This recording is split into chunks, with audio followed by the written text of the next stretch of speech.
Well, that was actually mildly enjoyable to watch last night. Good morning. Happy Thursday. Welcome in. It's great to be here on KCMO Talk Radio. And that thing I'm referring to is the third GOP debate that took place last night in Florida. How about that? I mean, gosh, it's amazing. You get 5 people on the stage instead of 8, 9, or 10, and they can actually talk and they can expand on ideas. And they can actually give a little detail to their ideas. Wow, what a novel concept. Talk about a bombshell. Oh, my goodness. Welcome in. Let's get it going here on a Thursday morning. That was fun. And I needed that after yesterday's, or I guess Tuesday's, debacle of a debate, John. Not 3-inch heels, 5-inch heels. Oh, DeSantis? Mm-hmm. Yeah, well, that's, oh, gosh. Don't even get me started on that drama. Ridiculousness.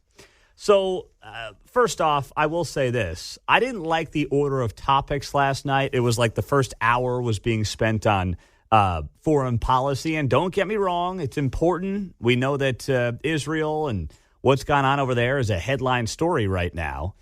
But my goodness, I turn on a debate and a UN convention breaks out. So it was too much foreign policy, not enough about the economy, nothing, really of substance about the border. Those things were lost. But NBC News put on the debate. So you got to take that with a grain of salt. I will say this, though, and this might be mildly controversial in some circles. NBC moderators did a better job than Fox's moderators did in terms of letting people actually finish their ideas, not asking questions that took, a minute to then give them 30 seconds to answer your minute-long question. Like, they did a pretty good job last night. From that respect. The topics weren't in good order, but in terms of moderating a debate and letting people actually exchange ideas and walking that fine line of asking a question and then getting out of the way and allowing candidates to respond to each other. I'm not a fan of Lester Holt. I'm not a fan of Kirsten Welker. Hugh Hewitt's all right, but they did a much better job than the Fox News moderators did in the prior 2 debates when they had zero control over anything that was happening, whether it was Brett Baer, Martha McCallum, Dana Perino. They were completely lost. Last night, you could actually watch it. It was 5 people sharing ideas on the future of the country. How about that? There's a novel concept. And by the way, the first question was a good question. The first question was the question that, frankly, should have been the first question in every single debate. Why should you be the nominee over Donald Trump, who had a 4-year run in office, who on the policy front, Republicans would say had a lot of success, and is running again and leading the polls? That should be the first question out of the gates in every one of these debates, and it wasn't until last night. It got off the rails after that, but it was good out of the gates. And by the way, Ron DeSantis gave what I thought was a very good answer on this issue in terms of putting together the case against a Donald Trump. And I'm not saying that's the right way forward or the wrong way forward. I'm just saying in terms of making the case, there's the Trump case and then there's the, well, why not Trump case, right? That's what this all comes down to. Is Trump the guy for the next 4 years, or is it time to look elsewhere and look forward? And DeSantis laid out that vision better than anybody else last night in the debate. I will make sure to lead this country's revival, and I will win for you and your family. Actions speak louder than words. We don't have time for excuses, and it's not something that we're going to be able to have all these distractions. As a veteran, I will get the job done. Now, if you look where we are now, it's a lot different than where we were in 2016. And Donald Trump's a lot different guy than he was in 2016. He owes it to you to be on this stage and explain why he should get another chance. He should explain why he didn't have Mexico pay for the border wall. He should explain why he racked up so much debt. He should explain why he didn't drain the swamp. And he said Republicans were going to get tired of winning. Well, we saw last night, I'm sick of Republicans losing. In Florida, I showed how it's done. 1 year ago here, we won a historic victory, including a massive landslide right here in Miami-Dade County. That's how we have to do it. So I promise you this, as the nominee, next November I'll get the job done, and as president, I will deliver your time for is you. up. Let me turn. All right, that was Ron DeSantis in his opening comments last night, where every candidate was asked a very simple question, and frankly, a question that every one of them should be asked everywhere they go. You got a guy who most Republicans believe did a darn good job in 4 years running for office. You want to be the nominee. Why you, not him? That's it. Because on most of the ideas, they're all going to be coming from the same direction.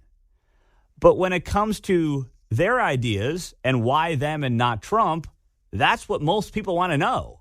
And Fox never really got around to that in their couple of debates. And NBC, to its credit, started their debate with that last night. And I did notice this as well about DeSantis. He was a lot less nasally last night. You know, he speaks from his kind of nose area, and he always sounds really nasally when he speaks. And last night, he sounded more comfortable. He sounded like he was talking more from, his diaphragm and his body versus kind of his nose and his head.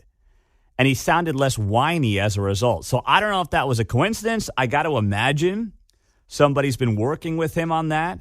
But it did give him a different presentation because he's not very good in those settings. I mean, he's not electric. He's not a huge personality. He's not going to give you that great zinger that comes off the cuff like Trump is, notorious for and does incredibly well. That's not who he is. And in this environment in America in 2023, that's a large part of what people want, right? They want that personality. And you can't beat Trump at that game. But if you're DeSantis, at least you can come off and you can sound like less of that whiny, nasally approach that he oftentimes has. So I don't know whether or not that was intended to be that way or if that was just a coincidence, but I noticed it right out of the gates as I'm watching him last night. Now, do I come out of last night thinking that Donald Trump should be shaking in his boots? No, because as long as these five are still in the race, Trump is going to cruise to election or to re-election, whatever you want to call it. He's going to cruise to the nomination is probably the best way to put it. So I don't know when any of this ends because they all obviously don't think Trump should be the candidate. But at the same time, they realize they're repeating the failed playbook of 2016, where everyone thought that Trump shouldn't be the candidate, but none of them dropped out. So Trump's going to start picking off primaries here in the next couple of months with probably 40%, give or take. And, everyone else is going to be dividing the other 60%. And as long as they keep doing that and continue along with the five people they've got on stage last night, that's the end result here. I don't know if there's any consolidation. I have no idea. I'm not sure who that consolidation would be from. I mean, I think that Tim Scott should go away. I think that Chris Christie should go away, although he actually made a couple of decent points last night. Vivek should go away. Vivek makes some really great points, and then he also becomes the guy that you want to shove into a locker back in high school. Like, he's either one or the other. He just can't help himself. But it's time for him to go away. It's like, is it DeSantis? Is it Nikki Haley? It's probably DeSantis, and then you let the chips fall where they may. But she's the one who's got momentum, so there's no sign that she's going anywhere right now. But what I enjoyed about last night is not that I thought that, any of these people are going to beat Donald Trump right now, because for those of you that maybe don't like Trump, that's just wishful thinking based on how things are unfolding at this point in time. However, it was nice to watch a debate of substance. Too much foreign policy, I get it, but it was actually nice to watch people exchange ideas and not be interrupted by dopey moderators who think they're the stars of the show, because they're not. And, if Trump is the nominee, you got a glimpse of what 2028 might look like. I know it's a ways away, but, there was some talent up there on that stage last night. 913-4087-957.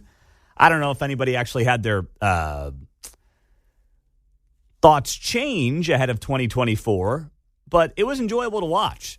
And there was certainly a lot of entertaining moments, more than I would have expected, like when one candidate called the other one scum. That was pretty fun.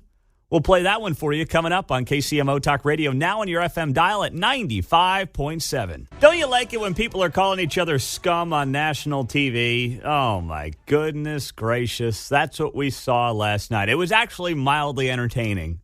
because it was somebody who was acting like a total buffoon. Had some good moments, had some not so good moments, but Nikki Haley calling Vivek Ramaswamy scum was certainly something I didn't have on my bingo card last night. I don't think Mark had that in his parlay either. Correct me if I'm wrong there, Mark, but I'm pretty sure that didn't make your cut of the GOP debate parlay, did it? I had a quit, but not that one. Okay. Yeah. So it was about an hour or so into the debate last night. Third GOP debate took place down in Florida, and thankfully only 5 people on stage, so they were actually able to speak to each other. And the issue of TikTok came up. Now, TikTok, obviously controversial, owned essentially by the Chinese Communist Party. I've noted many times over, I would ban it in this country. It is the Chinese spying on us. I always say you can follow me on all the social media platforms. You can follow me on Instagram. You can follow me on Facebook. You can follow me on Twitter, now X. But you will not find me on TikTok. And I've gotten some pressure to join TikTok, but I'm not going to do it. I'm not. Because I don't need the Chi-Coms getting any information on me. I don't want to at least hand it over to them. I'm going to make them work a little bit for it. So TikTok was part of an interesting discussion last night. And Vivek Ramaswamy got on Nikki Haley because her daughter is on TikTok, essentially saying that she is a hypocrite. And then she calls him scum. Well, I want to laugh at why Nikki Haley didn't answer your question, which is about looking at families in the eye. In the last debate, she made fun of me for actually joining TikTok while her own daughter was actually using the app for a long time. So you might want to take care of your family first. Leave my daughter out of your voice. Your adult daughter. The next generation of Americans are using it. And that's actually the point. You have her supporters propping her up. That's fine. Here's the truth. You're just the easy scum. answer. You're just scum, she says. Here's the truth. You're just scum. That's what it sounded like. Yep. He goes, here's the truth. And then she goes, you're just scum. And that was a very, very scummy move. Because I thought to myself, I'm like, okay, is Nikki Haley's daughter like 15? In which case, yeah, that's potentially a bad look. Where she's talking about banning TikTok and then her minor child is on TikTok. But I looked it up, and Nikki Haley's daughter is like 25 years old. So that was a cheap shot from Vivek Ramaswamy because Nikki Haley's daughter is a grown woman. So it's completely irrelevant. It's not like she's a minor and Nikki Haley's letting her minor child on TikTok. She's saying, my daughter's a grown adult. Like, if she wants to be on TikTok, I can't control that. And it's a little weird that Vivek is looking for her daughter on TikTok. Well, that's maybe. a little creepy, too. I'm sure he would say it's his team. But, yeah, it's like, bro, what are you looking up on TikTok? Jeez. You're the guy that's scrolling, and all of a sudden it's, a bunch of creepy young girls on TikTok. Is that what your algorithm is telling you, Vivek? What's that all about, John? I kind of liked the guy early on before we got to the debates because I sort of thought he was above this kind of stuff. And, man, he's gotten on these debates and just wallered. I know. And I'm disappointed, perhaps in myself. Right? Well, I don't know, He's the guy that needed to get shoved in a locker or two back in the day. He's headed that way, isn't he? He really is. And that's how he comes off to me. In high school, he reminds me of somebody from my high school days. And I'm sure that we can all think of that person that Vivek Ramaswamy reminds us of. But he actually reminds me of my class president from when I was in high school. Because he was an Indian guy, like Vivek, and he was kind of a kiss ass, but sometimes he would then be a smart ass, and it would drive people nuts. And he kind of straddled this line of, one day you like him, the next day you couldn't stand him. One day you like him, the next day you couldn't stand him. That's who Vivek Ramaswamy is. You want to like him on some days, and like last night he called out the moderators, which was pretty entertaining. But then he's going out there and he's attacking other candidates because of their kids being on TikTok, but their kids are 25 years old. Like, dude, Vivek has young kids like I do. But even I understand this. Once your kids are in their 20s, you can't really tell them what social media apps they're going to be using. Those days are over, my man. I wish they wouldn't end, but I know that eventually they're coming. So it's just, oh, my goodness. But he did have this great moment that makes you think maybe this guy's got hope. Swami, let me turn to you. Please make your case. Why should you be the nominee and not the former president? I think there's something deeper going on in the Republican Party here, and I am upset about what happened last night. We've become a party of losers at the end of the day. It was a cancer in the Republican establishment. Let's speak the truth. I mean, since Ronna McDaniel took over as chairwoman of the RNC in 2017, we have lost 2018, 2020, 2022, no red wave that never came. We got trounced last night in 2023. And I think that we have to have accountability in our party. For that matter, Ron, if you want to come on stage tonight, you want to look the GOP voters in the eye and tell them you resign, I will yield my time to you. And frankly, look, the people there cheering for losing in the Republican Party. That was great stuff from Vivek Ramaswamy. And that was early on in the debate, and it was powerful stuff. And I appreciate him saying that. I'm sick of losing. And I know many of you feel the same way after what happened Tuesday night, especially in many of the local elections in Kansas. So that was great. But then he just can't help himself from being this unlikable douche that, you want to stick in the locker back in high school. So he's done, by the way. There's no path forward for Vivek Ramaswamy, but he certainly might be able to get himself a weekend show on Fox News or something like that if that is of interest to him. So Rich Lowry, National Review, will be here just after 8 o'clock to recap the debate and much more. Coming up next, foreign donations going to our largest American institutions. What should we do about it? We'll get to it coming up on KCMO. We should be looking into every single one of these universities that apparently have taken millions and millions of dollars, if not billions of dollars, from some of the worst overseas actors, especially based on what's happening with these college campuses and the anti-American and anti-Semitism that is running rampant around some of the most prominent universities in this country. Welcome in. Happy Thursday morning. Almost said Wednesday. I didn't want to scare you there, but it is a Thursday morning. It's great to be here on 95.7 FM KCMO. So this new report from the Network Contagion Research Institute says that there are over 200 U.S. universities, including some of the most elite institutions in the country: Carnegie Mellon, Cornell, Harvard, MIT, Massachusetts Institute of Technology, that have been accused of raking in $13 billion with a B dollars in undocumented contributions from foreign governments. A sizable portion of the funds were said to be donated from authoritarian regimes around the globe, including Saudi Arabia, China, the UAE, Qatar. Add them all to the list. The huge windfall of cited money was not recorded with the U.S. Department of Education from 2014 to 2019, per the report.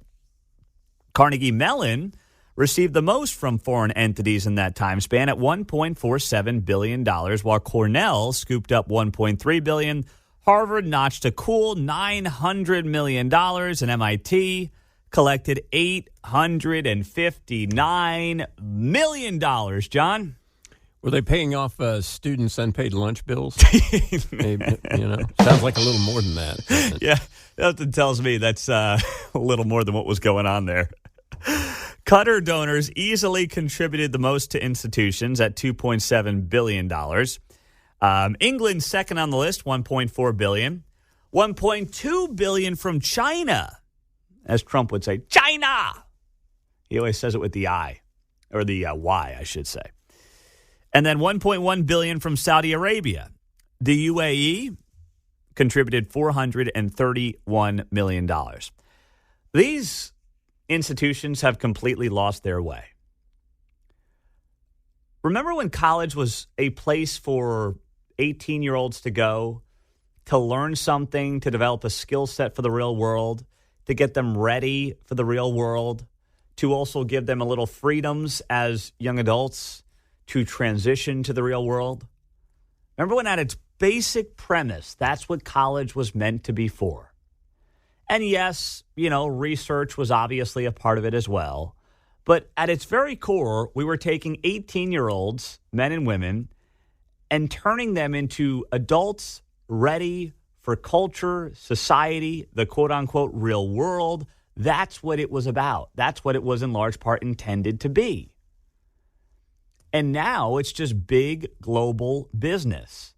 And by the way, who's coming in last in all this? The kids, the young adults.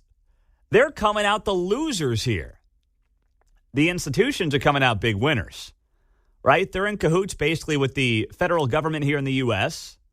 as they continue to blast tuition well beyond the rate of inflation. They're getting guaranteed loans from the federal government. They have zero responsibility to make sure that young people learn anything in their institutions. They have zero responsibility if these kids rack up six figures in debt and have zero skill sets that allow them to pay off that student loan debt. And then they also apparently are on the take from some of the worst actors and totalitarian regimes around the planet. Boy, what a setup they've got there in higher education. We knew, and at least if you listen to this show and if you have the conversations with us here on KCMO at 913-408-7957, you've well known that this has become a bigger and bigger scam by the year. And that's not me downplaying college, right? I mean, you know, if it's best for you, go to college, just do it the right way, do it the smart way. Don't put yourself into an enormous amount of debt. Putting some money in, you know, a 529 for the girls the other day. If that's part of their future, great. I hope it is in some capacity. But I'll tell you what, if you're not paying attention, these places are going to fleece you, John. They are going to take complete control and advantage of you. Kind of helps to have an idea going in because, you know, I had friends and they're like, they're maybe 5 and 6 years, right? I'm going to change my major, you know. That doesn't help you minimize your cost and your loans at all. No. Right. Suddenly then you find yourself in an extra 1-2 years of debt, which these days, I mean, that's another 20, 30, 40 grand potentially, right? Mm-hmm. So the authors of this report state in their conclusion, quote, this whole issue, billions of dollars being funneled from China, the UAE, Saudi Arabia into our colleges, raises the sobering possibility that international actors are using undisclosed channels to funnel large amounts of money into college campuses, including elite institutions that often have outsized influence on American culture and politics, for purposes harmful to the democratic norms of pluralism, tolerance, and freedom. And that is a very obvious conclusion to come to based on what we've seen the last month on college campuses around this country. Think about that, right? We have spent the last month seeing example after example after example of Jews being targeted. There was a college campus a couple of weeks ago where the Jews on campus had to hide in the library and lock the doors because of what was happening when it came to protests. And, you know, you had pro-Palestinian kids banging on the doors and telling them to, you know, take a hike and the whole thing. This week at KU, you had the lone Jewish fraternity have its flag ripped off its flagpole. And they found the Israeli flag ripped up, you know, a block away. The police are still investigating that hate crime at KU. That's going on right now. And we could go through the next hour with example after example of things like this happening. So I'm sitting back and I'm saying, what do we do about this? If we had leaders, if we had a government who truly cared, I mean, if the worst actors in the world were infiltrating anything else in our country, we'd be freaking out about it. But apparently with higher education, we're just like, what's the big deal? We're literally spending billions of dollars overseas to push back on these bad actors around the world, right? We're giving money to Ukraine to push back on Russia, to also try to keep China in line and scare back China from doing things like invading Taiwan. We're obviously helping our friends in Israel to show strength with them in the Middle East. Yet these global actors who we're pushing back against and we're spending billions of dollars to deter are infiltrating our colleges with billions of dollars of their own money over the last decade. And these colleges, obviously, some of the most prominent ones in the country, are our future leaders in many cases. I mean, how many times, right, do people running for president, running for Congress, they go to Harvard, they go to Cornell, they go to a lot of these places. So they are influencing the next generation. they are impacting potentially American culture and politics. And they're doing it not for good reasons, right? Not because they want America to come off more free, more tolerant, more democratic. They don't want any of that. That's not their intention. They are not spending billions of dollars on American institutions to make America more like the America that we know and love. That's not their purpose. I promise you that much. And this should be a headline story, and instead I just kind of stumbled upon it last night. But it makes you wonder what the future is of these institutions and when the American public at large is going to wake up to what's going on here. 913-408-7957. On a similar note, we do have an update on what happened at that KU fraternity where the Israeli flag was torn down, was ripped up, was found a block away. It's still under investigation, but the latest on that story we'll share with you coming up next on KCMO Talk Radio, 95.7 FM, and stream us as you get your morning started on the KCMO Talk Radio app. Is everybody feeling a little better this morning? I hope you are. You know, yesterday was kind of like therapy. I just kind of take the calls and I let you vent. It's kind of like a day-long tirade Tuesday on a post-election day morning, which is what yesterday was on KCMO. But I hope you're feeling a little better today. We're back in the groove here on 95.7 FM. We've got Mayor Lucas coming up bottom of the hour. Rich Lowry next hour of the National Review. We'll recap last night's debate, and if, you know, there's anything to take out of what we saw last night, what we heard last night. But there's always finger pointing, right? I mean, Republicans, as Vivek Ramaswamy said in one of his answers last night, has become a party of losers. That is undeniable. Losing in 18, losing in 20, losing in 22, and losing again on Tuesday night in local elections, on abortion issues. I mean, it's just loss after loss after loss. I'm in year 6 of the show, and I feel like all I've done here is talk about Republicans losing. So something's got to change. Now, a lot of you messaged me yesterday on social media. You called the show, you texted us, and everybody wants to find something to blame or someone to blame. That's just how it goes, right? When your team loses, when the Chiefs lose or your political party loses, you want to find an easy scapegoat. You want to blame the refs for a bad call. You want to blame somebody for a missed tackle or not catching a ball. And it always sounds good, you know, when you're talking to your buddies or you're on a text thread or you're calling a radio show. But it's always more complex than that. And I say that and I set that up to bring up the issue of Donald Trump. You know, if you listen to the show for any period of time, you probably know how I feel. I voted for him twice based on policy. Thought he did a good job on that front. I'm able to separate the guy from the policy. Do I think he's the best way forward for the party? I question that on a daily basis, but I also understand that right now it's looking like he's going to be the nominee. And that's how it's going to be. That's it. There's no doubt about it. So a lot of people reached out and they wanted to blame him for what happened on Tuesday night because, well, they just want to blame Trump for stuff. And no one's ever going to accuse me of being some kind of Trump sycophant. But I do push back on that from Tuesday night, right? Now, is there an issue with the Republican brand in suburban districts like here in Johnson County, Kansas, that is in part a referendum on Donald Trump? Yeah, that can be part of the conversation. I don't deny that for a second. But to say that, oh, this is all untrue, this is all his fault. No, it's not. It's a complex set of issues. He might be part of it, sure. But it's become increasingly obvious that, especially on cultural issues, i.e. abortion, suburban districts like Johnson County are moving left, right? That's what's happening. And Laura Ingraham, Fox News, said as much last night. Election day, the issue was no longer about protecting our kids.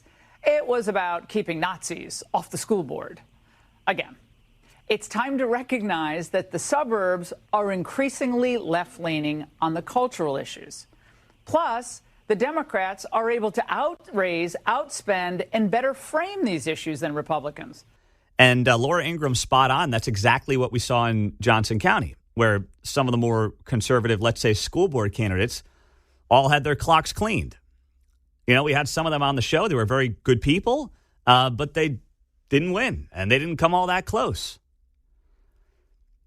And there's a bunch of reasons this is happening, right? And we've talked about those reasons on the show, but you can't deny the reality of what we're seeing play out in places like Johnson County.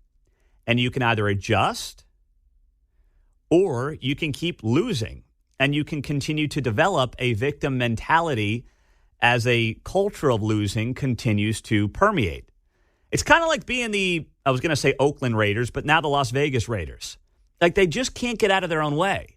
They have a culture of losing. And once you get in that mindset that no matter what happens, you're going to lose, you're going to play the victim card, you're going to blame somebody for your problems, is the minute you basically have lost the war. Forget losing the battle. At that point, you've lost the war. So you've got to learn how to adjust to the moment. And yes, you can talk about these cultural issues and how important they are and, you know, how we're losing our way, but that doesn't get solved in one election cycle. I mean, that is years, if not generations, of fixing. Part of that, of course, is a loss of religion that we're seeing in across America, but certainly in many suburban districts, unfortunately. You're seeing that permeate. But you're also, I think, understanding, like what happened in Prairie Village, that if you hit on the right issues, if you hit on issues and you focus on things that impact people's pocketbooks, that impact their wallets, that impact their, in the case of Prairie Village, their largest asset, which is usually their home, they will turn out and they will vote for policies and vote for things that many of us agree with. Like not just rezoning every street corner in Prairie Village to put up 4 to 5 story apartment complexes. There is a way that if you frame it properly around the right issues, you can come out with some victories. And Prairie Village of all places. 3 years ago in Prairie Village, if you didn't have one of those signs on your front lawn saying, in this house we believe, love is love, Black Lives Matter, water's wet, sky is blue. If you didn't have one of those signs, I'm pretty sure they threw you out of town. Now, what happened in Prairie Village on Tuesday night is fascinating because they won 4 of 6 city council races on an issue that is, probably a more right-leaning issue. I think it crosses political lines. I think it's a bipartisan issue at its core, but it probably leans right. And they had some of the most success anywhere in Prairie Village. Go make sense of that. Who would have predicted that 3 years ago? Not me. So it goes to show you that if you frame things around the proper issues, you can pull off victories. But you can't take Tuesday night and just say, we're continuing to lose because of Trump. Now, you can blame losses from 2022 on Trump with his handpicked U.S. Senate candidates that, did just awful, right? Whether it was Kerry Lake in Arizona or what's his name, Dr. Oz, the New Jersey resident running in Pennsylvania. Like that, you can point to him on. School board races in Johnson County, not so much. That's not really something that you can point to him on. But there was a moment that Trump had last night. So he's doing a rally last night. And, of course, he's going up against the GOP debate that was taking place last night. So you had the GOP debate going on in Florida, and then you had Trump doing a rally in Florida. And there was a moment where Donald Trump introduced somebody and mentioned somebody's name. And I'll just put it this way. It did not go well. It did not go as Donald Trump expected it to go. The individual got resoundingly booed, and he was unsure why that happened. I will play that for you coming up. Then we've got Quentin Lucas at the bottom of the hour, so don't miss that part of a busy 7 o'clock hour. Pete Mundo on KCMO Talk Radio. Now on your FM dial, hit the preset at 95.7 FM or stream us on the KCMO Talk Radio app. So you had dueling events last night. Good morning. Welcome in. Happy Thursday. Pretty entertaining to watch from afar. You had the third GOP debate, which had its moments. We'll talk more about it throughout the morning. on KCMO 95.7 FM. But you also had the former president, Donald Trump, doing his own rally in Florida. So both these events last night were taking place in Florida. And Trump had this moment that I don't think he expected. He goes and he introduces a local congressman. His name is Carlos Jimenez, who was there in the crowd. And this is in Miami-Dade County. And let's just put it this way. It didn't go well for Mr. Jimenez, and it totally took Donald Trump off guard. Take a listen to this. He'll do well. He's going to do very well. And your Congressman Carlos Jimenez, do you know him? Carlos Jimenez. Some people say Carlos Jimenez. Oh, you don't like him? Yeah. What's going on? Carlos, come on, Carl. Well, you got to get that straightened out. Carlos Jimenez. Really? Wow. Carlos. State Senator Debbie. Oh, it sounds like he's yelling at the pool boy at the end. Carlos. Carlos. Oh, my gosh. So the backstory, I had to look this up because I just caught it on I'm kind of monitoring it on my phone, and I saw it on social media. I'm like, geez, who is this guy? Carlos, he's taking a beating.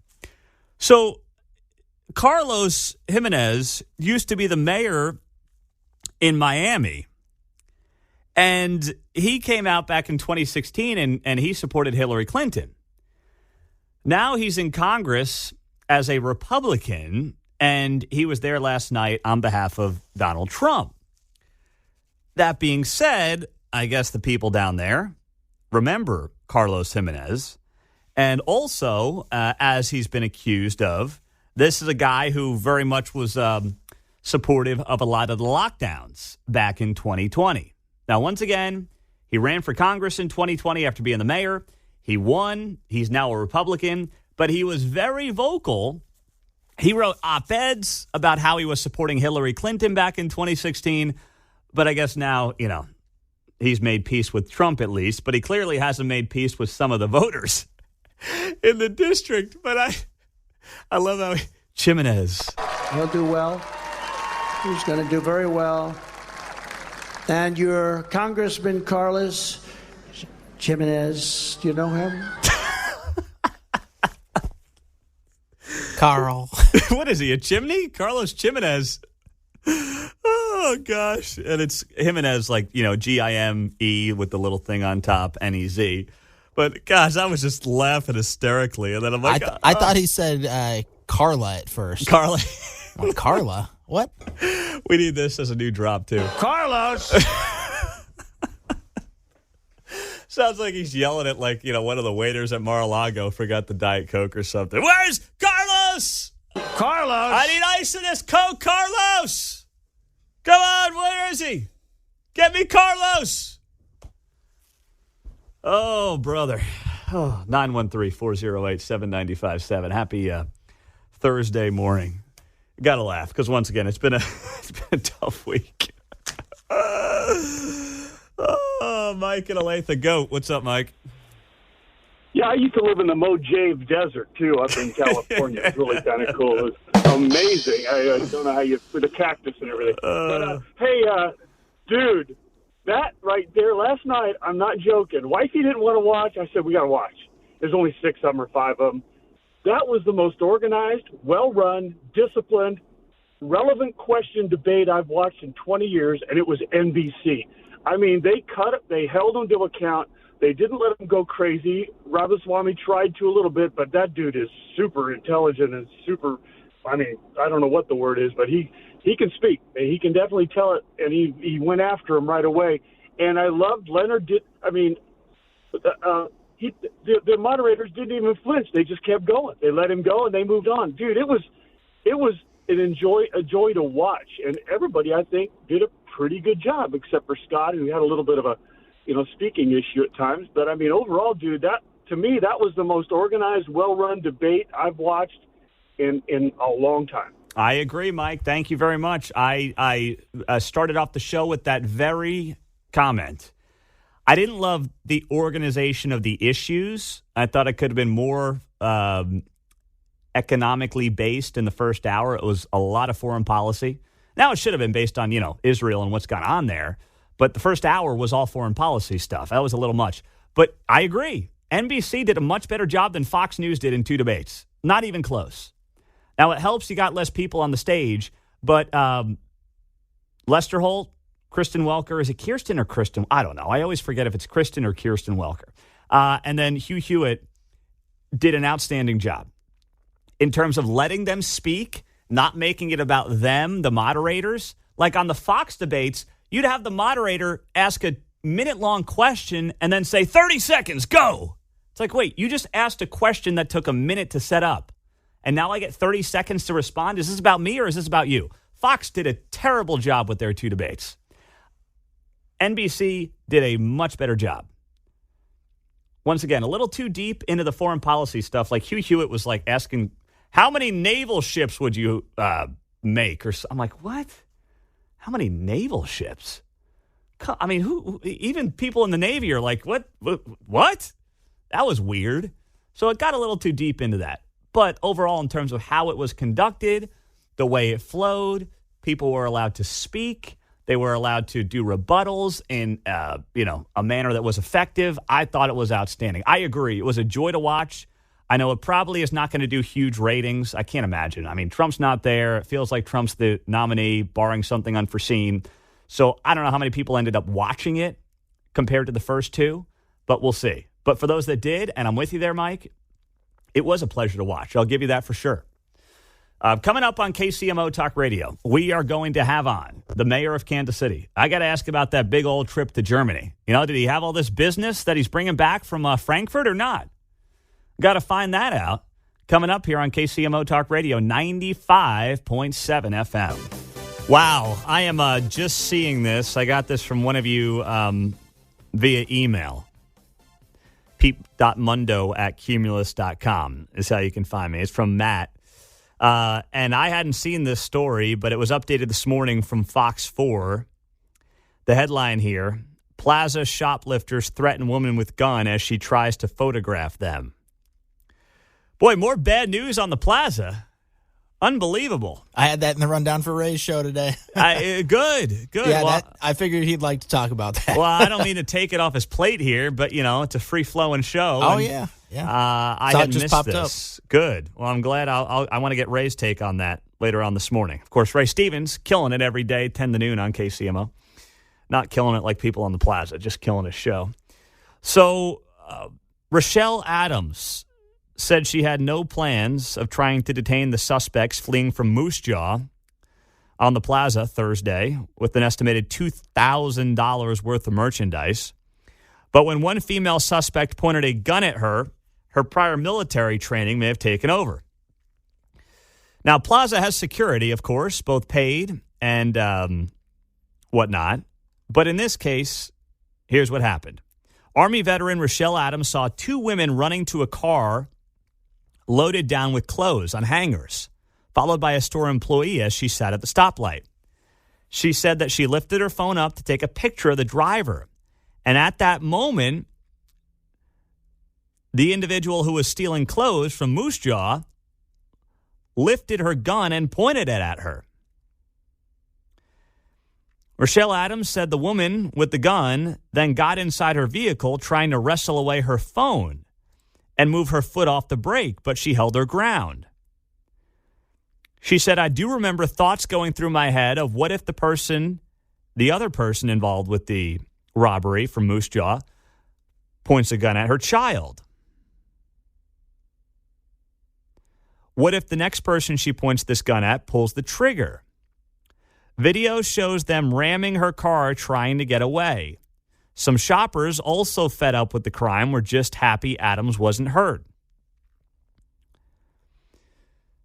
Lady named Susan told Fox 4, they may be trying to be a good Samaritan and you're very brave, but in the end of the day, you should just be able to go home safely to your children or your family.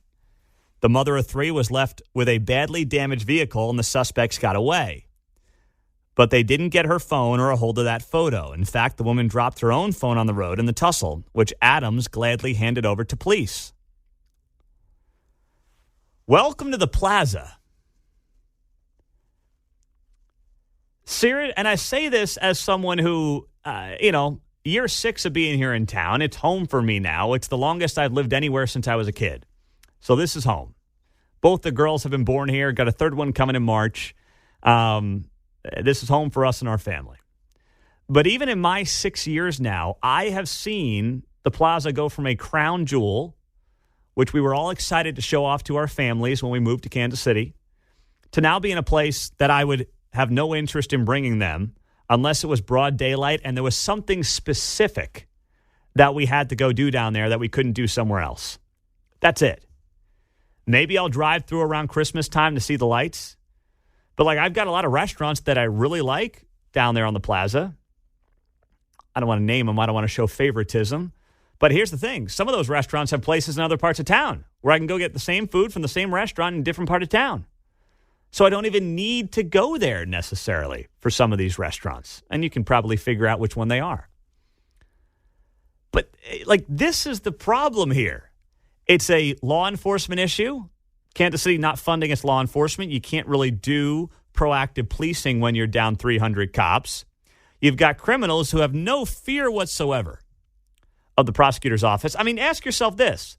Do you think a criminal is going to run into Moose Jaw, which is like outdoor clothing and whatnot, apparel, steal $2,000 worth of clothes, and have any fear whatsoever that Gene Peters Baker, even if they get caught, is going to do a damn thing to him?